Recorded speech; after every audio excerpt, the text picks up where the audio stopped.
ஓம் சாய்ராம், ஜெய் சாய்ராம். எல்லாரும் நல்லா இருக்கணும், எல்லாருக்கும் நல்லதே நடக்கணும். அன்பு குழந்தையே, இன்னும் கொஞ்ச நேரத்திலேயே நீ முகம் மலரக்கூடிய வகையில உனக்கான முத்து முத்தான 3 விஷயங்களை கேட்க போற. நீயே இன்ப அதிர்ச்சி அடையும்படியும் சந்தோஷப்பட்டு துள்ளி குதிக்கும்படியும் உன் வாழ்க்கையில நல்ல பல விஷயங்களை நடத்த போறேன்.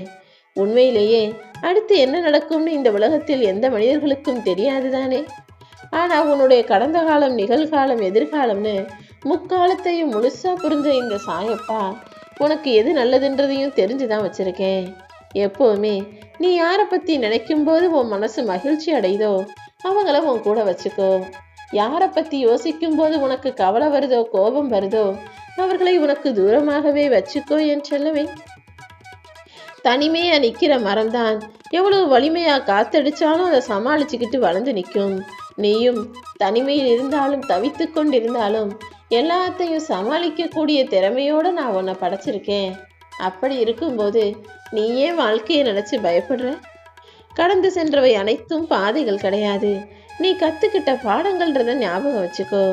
உன்னுடைய மதிப்பும் மரியாதையும் அடுத்தவங்க உனக்கு கொடுக்கறதுல இல்ல, நீயே உனக்கு சுயமரியாதையை கொடுத்துக்கிட்டு நீயே எல்லாரும் மற்றவர்கள் உனக்கு மதிப்பும் மரியாதையும் கொடுக்கக்கூடிய வகையில நடந்துக்கணும்.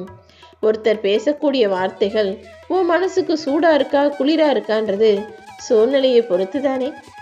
சில சமயங்களில் ஒருத்தர் யதார்த்தமாக பேசக்கூடிய வார்த்தைகள் கூட இன்னொருவர் மனசுக்கு வலியையும் வேதனையும் கொடுக்கக்கூடியதாக அமைஞ்சிடுது. ஏன்னா சந்தர்ப்ப சூழ்நிலையை பொறுத்து மனிதர்களின் வார்த்தைகள் மற்றவர்களுக்கு எப்படி வேண்டுமானாலும் தோணலாம். எதை பேசினாலும் எப்போ பேசினாலும் யாருக்கிட்ட பேசினாலுமே கொஞ்சம் கவனமாறு. எந்த சூழ்நிலையிலும் உன்னுடைய வார்த்தை இன்னொருவர் மனசை கஷ்டப்படுத்தும்படி இருக்கக்கூடாது. நீ பாட்டுக்கு நான் மனசுல பட்டதை சொல்லிட்டேன்னு அலட்சியமா பேசிட்டு அப்புறமா அதை நினைச்சு வருத்தப்படும்படி இருக்காதே என் செல்லமே. உன்னை மதிக்கிறவங்களுக்கு நீ மலர் போல இரு, உன்னை மிதிப்பவர்களுக்கு நீ முள்ளாக இருந்து விடு என் செல்லமே. சில பேரை பல காலமும் பல பேரை சில காலமும் ஏமாத்தலாம், ஆனா எல்லாரையும் எப்போதுமே ஏமாத்த முடியாது. நீ கவனமாயிரு. உன்னை ஏமாத்துறவங்களுக்கெல்லாம் நான் முடிவு காலத்தை வைக்கிறேன். நீ நினைச்ச விஷயங்கள் எல்லாம் தள்ளி போயிட்டே இருக்கே, தாமதம் ஆயிட்டே இருக்கேன்னு கவலைப்படாத. கூடிய சீக்கிரம் உனக்கான நல்ல விஷயம் மிக சிறப்பாகவே நடக்கும். சில விஷயங்கள் தரமான செயலாக இருக்கணும்னா அதற்கு தாமதம் அவசியமாகத்தான் இருக்குது. உனக்கானத நிறை குறை எல்லாத்தையும் சரி செஞ்சு சிறப்பா நடத்தி கொடுக்கணுங்கிறதுக்காக தான் கொஞ்சம் தாமதம் ஆயிடுச்சு. உனக்கு வேண்டியது இப்போது பொலித்தனமில்லாத உண்மையான புன்னகை. எப்போதுமே சிரிச்ச முகத்தோட எந்த சுயநலமும் இல்லாம எல்லாருக்கும் உதவி செஞ்சு சந்தோஷமா நிம்மதியா வாழ்வதற்கான வேலைகளை செய்.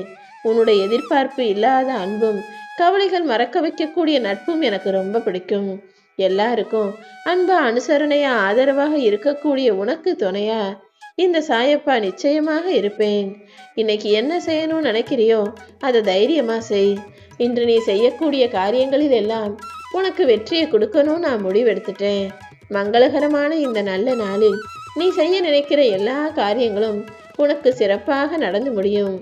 இன்னைக்கு செஞ்சு முடிக்கணும்னு நினைச்ச காரியம் எதையுமே நாளைக்குன்னு தள்ளி போடாதே என் செல்லமே.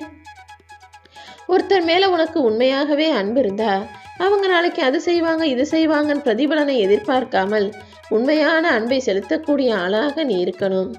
எப்போதும் எந்த இடத்திலும் வாதிட்டு கொண்டே இருக்காமல் சில நேரங்கள்ல நீ அமைதியா பொறுமையா போறதுதான் உனக்கான மகிழ்ச்சியையும் நிம்மதியையும் தருவதாக இருக்கும். ஜெயிச்சா சந்தோஷப்படு, தோத்தா சரி அடுத்த முறை சிறப்பா செய்யலாம், இது நமக்கான பயிற்சின்றத புரிஞ்சுக்கோ. நீ எப்போதும் எல்லார்கிட்டையும் உண்மையவே பேசுறனால நீ திமிரா தைரியமா பேசுறது போல அவர்களுக்கு தெரியுது.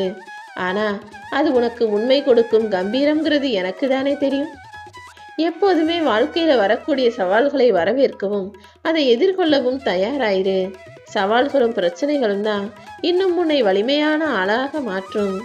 எப்பவுமே யாருடைய அன்பிற்கும் நீ அடிமையாகிடாத. ஏன்னா இந்த உலகத்துல யாருடைய அன்பும் நிரந்தரம் கிடையாது. நீ முழுசா பாசம் வச்சவங்க கூட பாதியிலேயே உன்கிட்ட சண்டை போட்டு உன்னை விட்டு பிரிஞ்சு விலகி போகலாம். யாரை எதிரி நினைச்சியோ அவங்களே ஏதாவது ஒரு இக்கட்டான சூழ்நிலையில உனக்கு வந்து உதவி செய்யலாம். எல்லாரிடமும் எப்போதுமே அளவாக பேசி பழக்கத்தை வச்சுக்கோ. அதுதான் உனக்கும் உன் வாழ்க்கைக்கும் நல்லது.